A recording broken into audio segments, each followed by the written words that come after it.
사도행전이라는 책의 제목을 생각하면 사람들은 흔히 이 사도들이 행한 일을 기록한 책으로 이해하고 있습니다. 맞는 말이기도 하지만 성경학자들, 신학자들은 그렇게 생각하지 않습니다. 왜냐하면 연속성 때문입니다.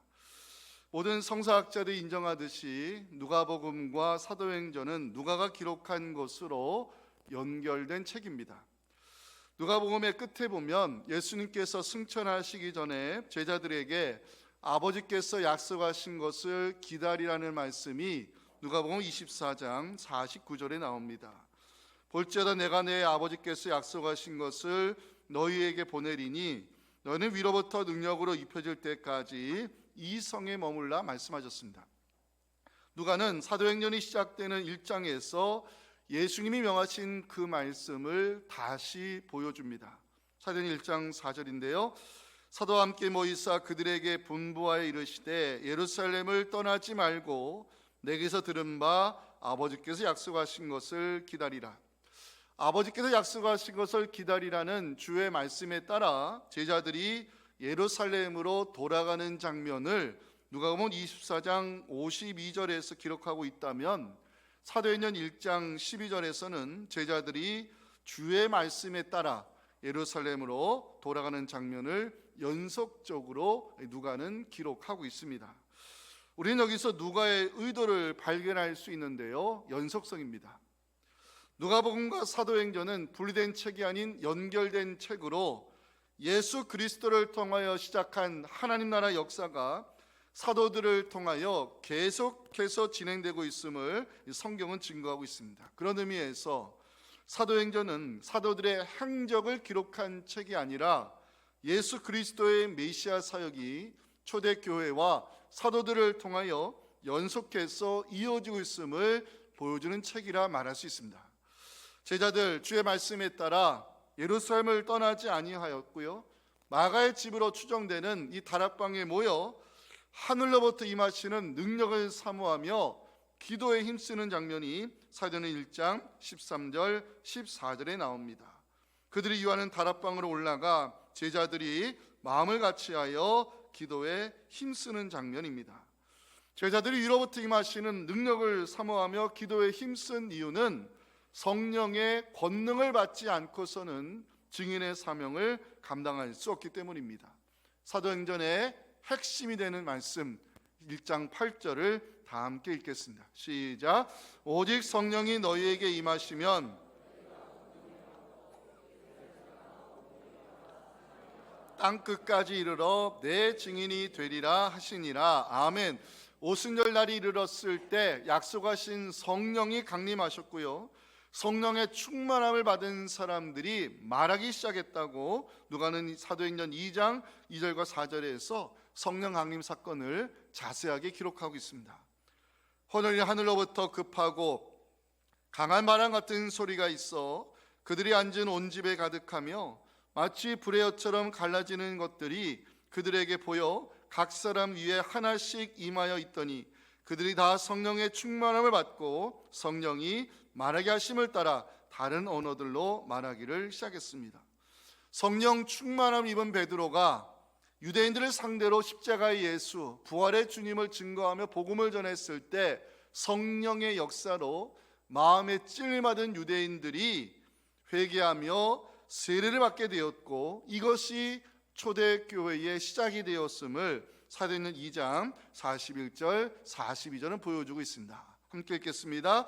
그 말을 받은 사람들은 세례를 받음에 이날의 신도의 수가 3,000이나 더하더라.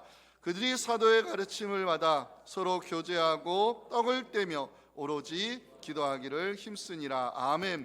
오늘 살펴볼 본문은요, 초대교회 역사의 초기에 일어난 것으로 사도행전에서 처음으로 기록하는 첫 기적 사건입니다. 베드로와 요한이 유대인의 습관에 따라 성전에 기도하러 올라갈 때 미문이라는 곳에 앉아 구걸하며 생계를 유지하는 사람이 있었습니다.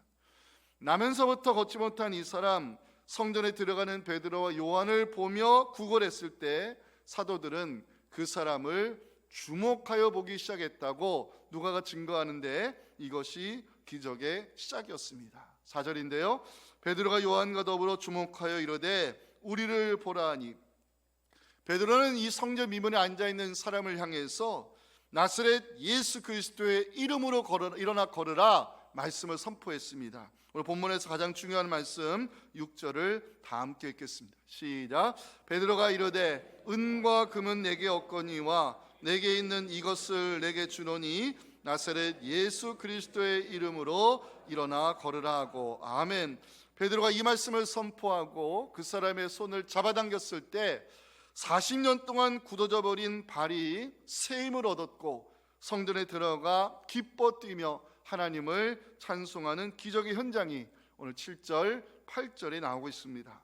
오른손을 잡아 일으키니 발과 발목이 곧 힘을 얻고 뛰어서서 걸으며 그들과 함께 성전으로 들어가면서 걷기도 하고 뛰기도 하며 하나님을 찬송했습니다.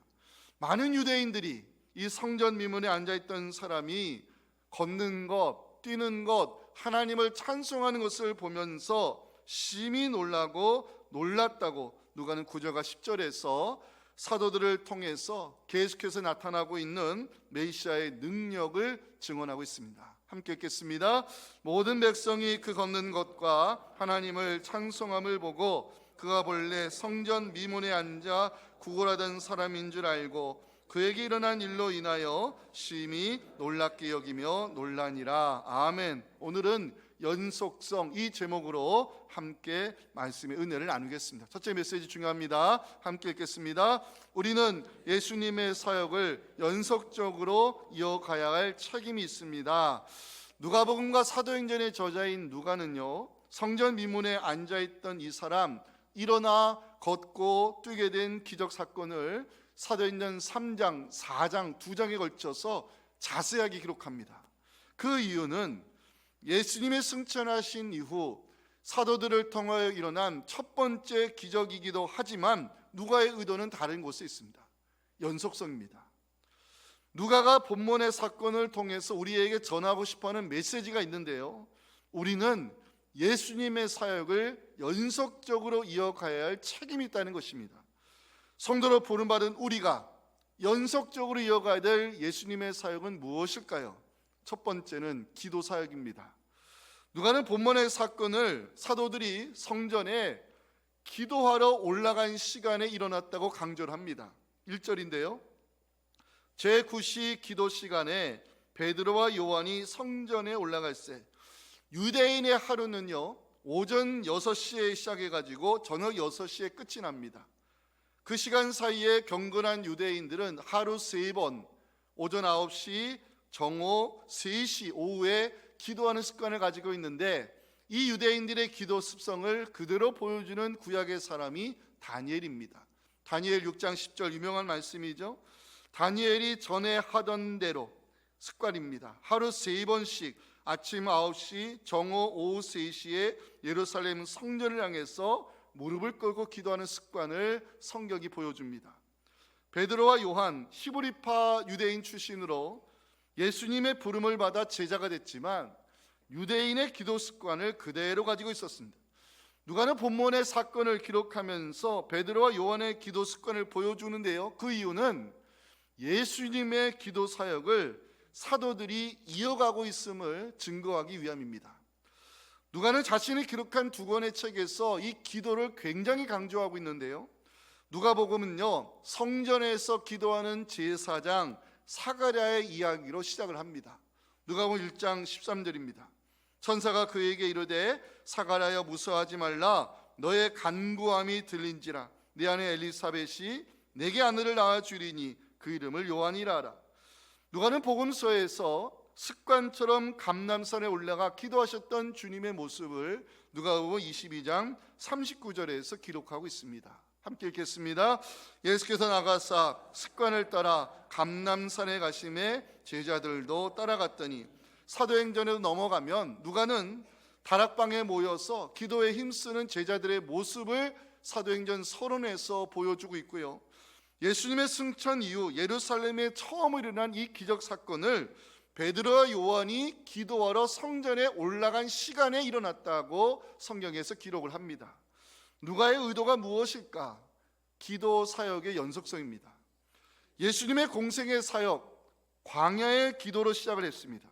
주님은 공생의 기간 동안 수시로 감람산에 올라가 기도하셨고요, 십자가에 달리기 전까지 주님은 기도 사역을 감당하셨습니다. 그 기도 사역을 제자들이 이어받았을 때 사도들을 통하여 메시아의 능력이 나타났다는 것이 누가가 우리에게 보여주고 싶어하는 중요한 팩트입니다. 누가가 이 기도 사역의 연속성을 강조하기 위해 일부러 사용한 단어가 있습니다. 1절 마지막에 나오는 올라갈새, 이 단어입니다. 올라갈새, 헬라어 성경으로 보면 미완료 과거 형태로 되어 있습니다. 헬라어 문법에서 미완료 과거 형태라고 하는 것은 계속해서 이루어지는 동작 또는 습관적인 행동을 가리킬 때 사용하는 기법입니다. 예수님이 수시로 감람산에 올라가 기도하셨듯이 제자들도 그 기도 사역을 이어받아 시간을 정하여 성전에 올라가는 것을 습관처럼 했다고 누가는 보여주고 있습니다. 중요한 것은 제자들이 예수님의 기도 사역을 이어갔을 때 성령은 사도들을 통하여 그리스도의 능력을 행하실 수 있었다는 사실입니다. 메시아의 시대가 오면 기적과 능력이 나타날 것을 이사야 35장 5절과 6절에서 선지자는 예언을 합니다. 그때에 맹인의 눈이 밝을 것이며 못 듣는 사람의 귀가 열릴 것이며 그때에 저는 자는 사슴같이 뛸 것이며 말 못하는 자의 혀는 노래할 것이다. 예수 그리스도께서 이 땅에 오셨을 때 실로암의 표적이 나타났습니다. 에바다의 기적이 일어났습니다. 40년 동안 뼈가 굳어버린 사람이 일어나 하나님을 찬송하는 그 놀라운 메시아의 능력을 오늘 본문에 우리에게 보여줍니다. 어떤 사람들은 의문을 던지죠. 목사님, 왜 오늘날에는 복음서에 기록된 기적이 일어나지 않습니까? 사도시대에 허락하신 은사가 중단되었기 때문입니까? 이야기하는 분들이 있습니다. 하나님의 계시가 이 기록된 말씀 성경에 다 있기 때문에 더 이상의 계시, 더 이상의 은사가 필요 없게 되었다고 은사 종결론, 은사 중지론을 주장하는 사람들이 있습니다. 그런데 주의 제자인 사도 바울은요, 은사를 사모하라고 고린도전서 14장 39절 40절에 기록을 해놨습니다. 그런 현재 내 형제들아, 예언하기를 사모하며 방언 말하기를 금하지 말라. 모든 것을 품위 있게 하고 질서 있게 하라. 사랑하는 성도 여러분, 그리스도의 표적, 메시아의 능력, 이 시대에도 일어날 수 있음을 믿으시기 바랍니다. 하나님 행하시는 기적을 우리가 경험하려면 해야 할 일이 있습니다. 초대교회 사도들처럼 예수님의 기도 사역을 이어가야 한다는 것입니다. 기도는 기적의 시작이라고 그랬습니다. 예수님의 기도 사역을 이어가는 우리를 통해 메시아의 능력이 나타나 하나님의 살아계심을 증거하는 능력 있는 그리스도인 되시기를 간절히 소망합니다. 부름받은 우리가 연속적으로 이어가야 될 예수님의 사역은 무엇일까? 두 번째, 한 영혼에 대한 관심입니다. 베드로와 요한이 기도하러 올라갈 때 성전 미문이라는 곳에 나면서부터 걷지 못한 사람이 구걸하고 있었습니다. 2절 보시면 나면서 못 걷게 된 이를 사람들이 메고오니 이는 성전에 들어가는 사람들에게 구걸하기 위하여 날마다 미문이라는 성전문에 두는 자라. 지금도 경건한 유대인들이요, 중요하게 지키며 행하는 세 가지가 있습니다. 기도, 금식, 구제입니다. 기도는 하나님과의 관계에서 중요한 것입니다. 금식은 자신의 영성을 위해서 해야 되는 것입니다. 구제는 사람들과의 관계에서 반드시 해야 될 것으로 유대인들은 인식을 합니다. 유대인들이 구제를 얼마나 중요하게 여기느냐, 구제를 히브리어로 째닥하라고 하는데요, 공의롭고 공평하다는 뜻입니다. 유대인들은 가난한 자들을 물질로 돕는 구제를 하나님의 공의를 실천하는 행위로 보기 때문에 지금도 푸시키라는 저금통을 만들어 가지고 자녀들이 어릴 적부터 가난한 사람들을 위해 동전을 모으도록 가르치고 있습니다. 나면서부터 걷지 못한 사람, 유대 사회에서 할 수 있는 일이 없었습니다. 사람들은 이 사람을 미문에 데려다 놓았고 성전에 들어가는 사람들이 던져주는 구제 동전으로 생계를 유지하고 있었습니다. 그날도 이 사람은 기도하기 위해 성전에 올라가는 베드로와 요한을 보고 구원하는 장면이 3절에 나옵니다. 그런데 베드로와 요한은 다른 사람들처럼 구제동전을 던져주지 않았고요, 그 사람을 주목하여 보았다고 누가는 4절에서 강조를 합니다. 이 4절에서 중요한 단어가 있는데요, 말씀 띄워주세요. 주목하여, 이 단어입니다. 헬라어 원문에 보면 이 주목하다는 단어가 맨 앞에 나와 있습니다.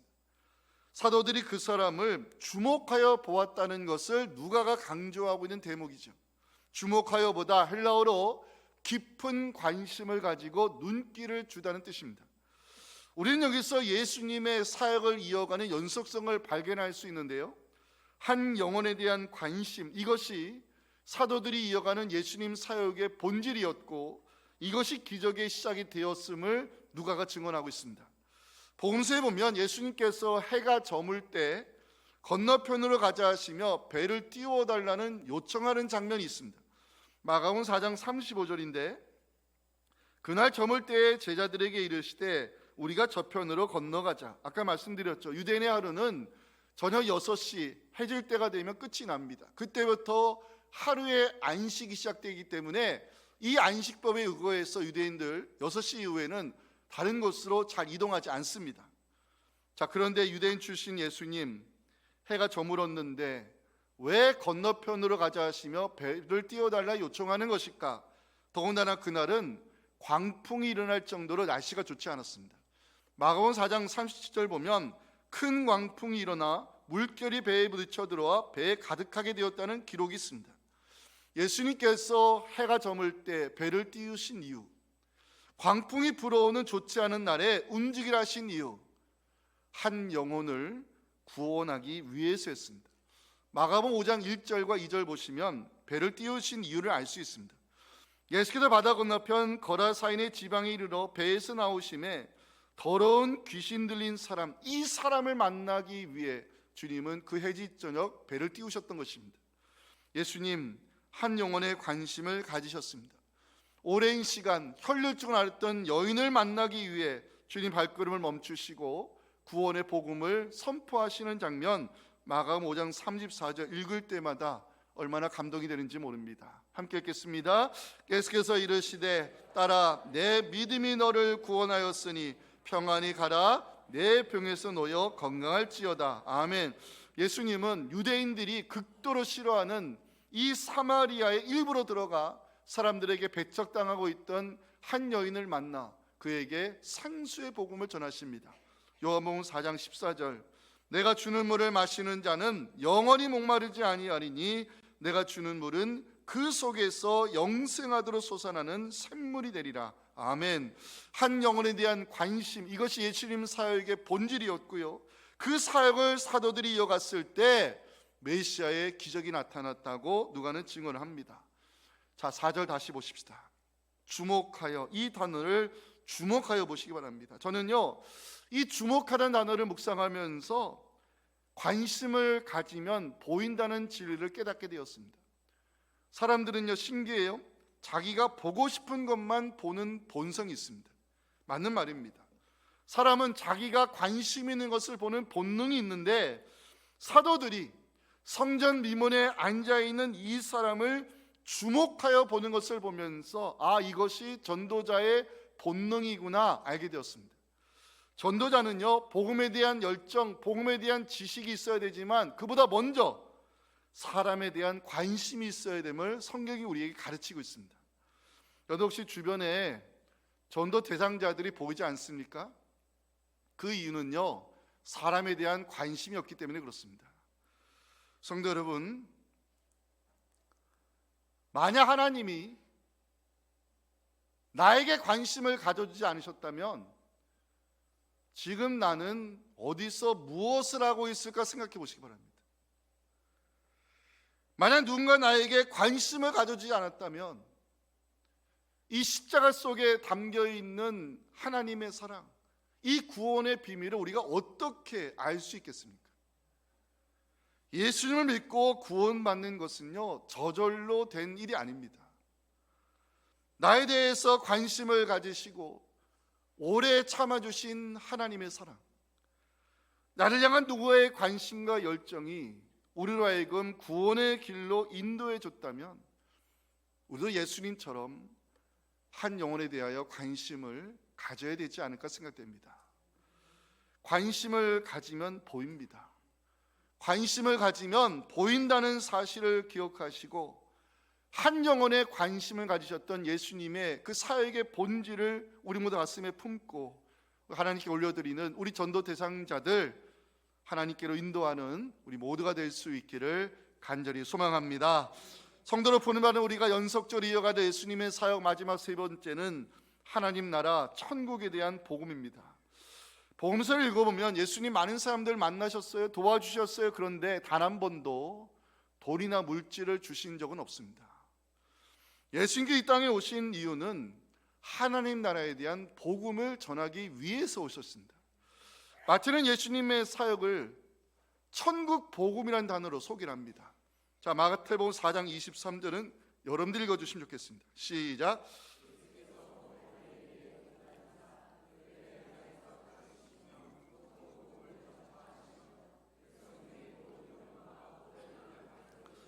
예수님 가난한 자들, 소외된 자들, 병든 자들, 약한 자들 만나 치유해 주시고 고쳐주 도와주셨지만 단 한 번도 물질을 주신 적은 없습니다. 예수님께서 주고자 하셨던 것은 은과 금이 아니라 하나님 나라 천국의 복음이었습니다. 그 사역을 사도들이 이어가고 있음을 오늘 6절에서 보여주고 있습니다. 가장 중요한 말씀이라 그랬죠? 함께 읽겠습니다. 베드로가 이르되 은과 금은 내게 없거니와 내게 있는 이것을 내게 주노니 나사렛 예수 그리스도의 이름으로 일어나 걸으라고. 아멘. 베드로가 주고자 했던 것은 구제동전이 아니라 능력의 이름 예수 그리스도였습니다. 저는 6절 말씀 묵상하는 가운데 교회는 돈과 물질을 주는 기관이 아니라 하나님 나라 천국 복음을 전하기 위해 하나님이 세우신 믿음의 공동체라는 것을 다시 한번 확인하게 되었습니다. 저는 이것이 교회다움이라고 생각을 합니다. 세상 사람들에게 예수의 이름을 전할 수 있는 유일한 공동체가 교회입니다. 그래서 저는 교회가 세상의 희망이라고 믿습니다. 교회가 만약 입을 다물고 이 복음 전도에 열심 내지 아니하면 그 교회는 교회다움이 사라지고 그 교회는요 종교 놀이터로 변할 수밖에 없습니다. 절대 그리스도의 능력 나타날 수 없습니다. 우리 교회 주신 목회 5대 비전 있죠. 마지막 5번째, 복음의 능력이 살아있는 그 복음으로 세상을 변화시키는 교회가 되라고 하나님 우리 교회에 비전을 주셨습니다. 사람을 변화시키는 능력, 돈에 힘이 있지 않습니다.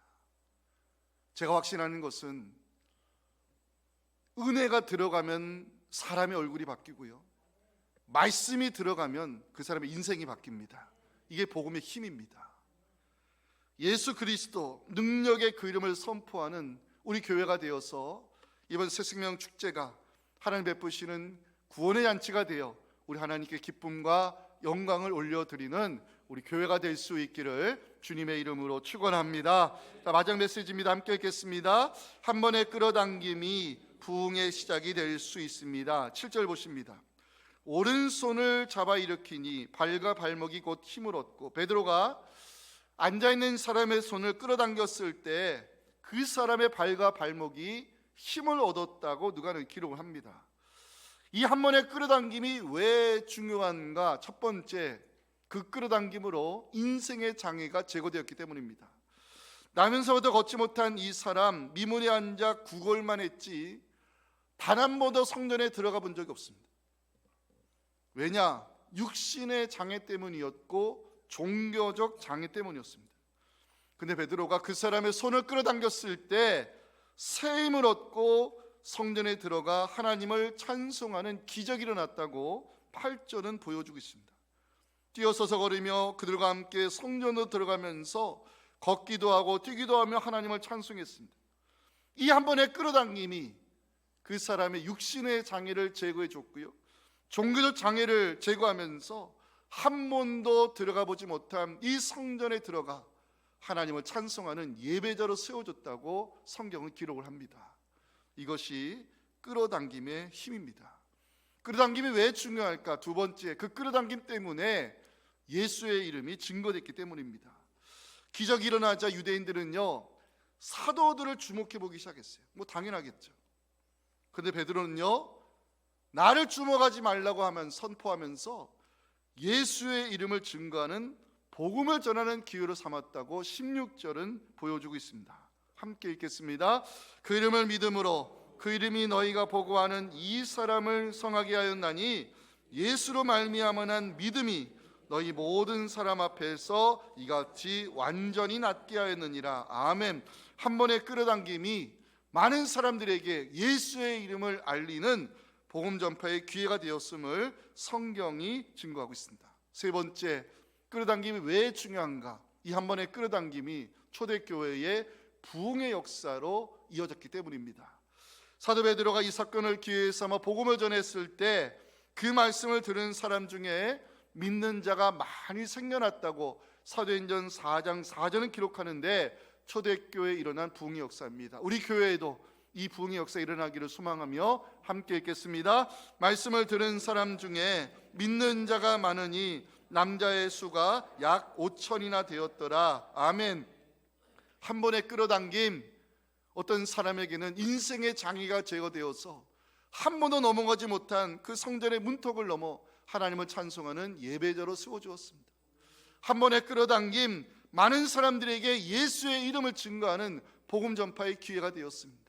그 한 번의 끌어당김이 초대교회 부흥의 역사로 이어졌음을 우리 모두 기억하면서 이번 새신명 전도 축제 우리가 올려드리는 이 전도 대상자들 여러분들 끌어당기셔서 그들의 교회 문턱을 넘어와 예수님을 만나고 누군가 인생의 장애가 제거되어 하나님을 찬송하는 예배대로 세워져 갈 수 있기를 주님의 이름으로 축원합니다.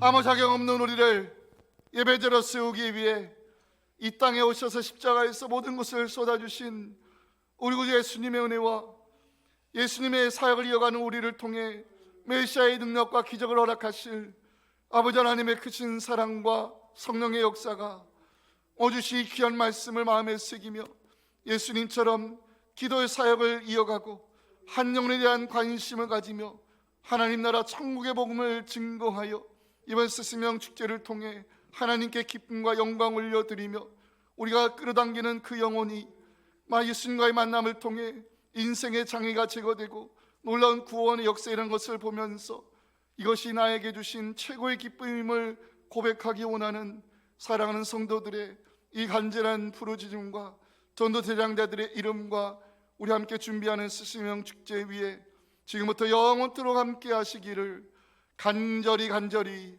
축원하옵나이다. 아멘.